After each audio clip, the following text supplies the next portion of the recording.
तुम एक ऐसा प्लेयर हो जो सेकंड डिवीजन में सबसे जूनियर हो सीएबी लीग में, तो तुम्हारा एक्सपीरियंस कैसा होगा जब तुम सीनियर बैट्समैन बॉलर को फेस करोगे और उन लोगों के साथ खेलोगे? हाँ, मेरा एक्सपीरियंस इसलिए तो है, इसलिए मैं विक्टोरिया क्लब में खेलता हूँ। मैं छोटा बच्चा से पहले बचपन से जूनियर खेल रहा था, फिर मैंने मूव अप करके अंडर 19 भी खेले थे, सबसे फास्टेस्ट बॉलर भी खेले थे। अच्छा, और तुम बैट्समैन हो या बॉलर? मैं बैटिंग ऑलराउंडर हूँ, वरना लेग स्पिन अच्छा लगता है। लेग स्पिन तुमको अच्छा लगता है, तो जब सीनियर बॉलर को तुम फेस करोगे कोई डर होगा मन में? जो डर गया वो मर गया। तुम्हारा ड्रीम क्या है? देश की जर्सी पहनना, और टीम क्या है तुम्हारा? हाँ, मेरा देश का जर्सी पहनना है। मुझे खेलना है टेस्ट मैच, इसीलिए अच्छा लगता है। ब्रॉड मैच है, थोड़ा डिफिकल्ट भी हो जाता है। कौन सा उम्र में तुम शुरू किया क्रिकेट खेलना? 5 साल से।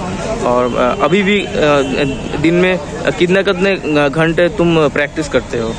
दिन में तो हर दिन कर लेते, टाइम मिल जाता है तो फिर 6 घंटा कर लेते, वरना टाइम नहीं मिलता। जैसे नॉर्मल दिन सिर्फ 2 घंटा कर लेते, 3 घंटा। Thank you. মহিন্দ্র, আমরা একটা বিষয় দেখছি, এবারে ক্রিকেটের ময়দানে দলবদল শুরু হয়ে গেছে এবং ভিক্টোরিয়া যে দল তৈরি করেছে সেকেন্ড ডিভিশনে তা কিন্তু অন্যতম সেরা বলা যেতে পারে। এবং আরও যেটা উল্লেখযোগ্য সেটা হলো 12 বছরের একজন ক্রিকেটার যাকে ময়দানে খেলতে দেখা যেতে পারে।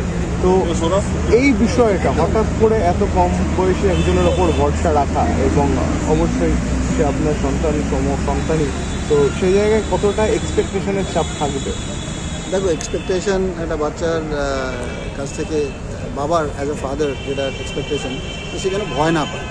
আমাদের কলকাতা মাঠে যদি আমরা গ্রাসরুট থেকে ছেলে তুলতে চাই, তাহলে আমাদের একদম বাচ্চাদের খেলাতে হবে। যে কালচারটা কলকাতা মাঠে হয়ে গেছে, যে আমরা ম্যাচিওর ছেলেদের নিয়ে আসবো, 50 বছরের লোকও সেকেন্ড ডিভিশনে খেলা খেলছে, আমাদের সিনিয়র তারাও এখনও ময়দানে আছে, টিকে আছে। আমি এটাকে একটা মেসেজ দিতে চাইছি সিএবিকে, যাতে এটা একটা আন্ডার 19 টুর্নামেন্ট করে দেওয়া হবে।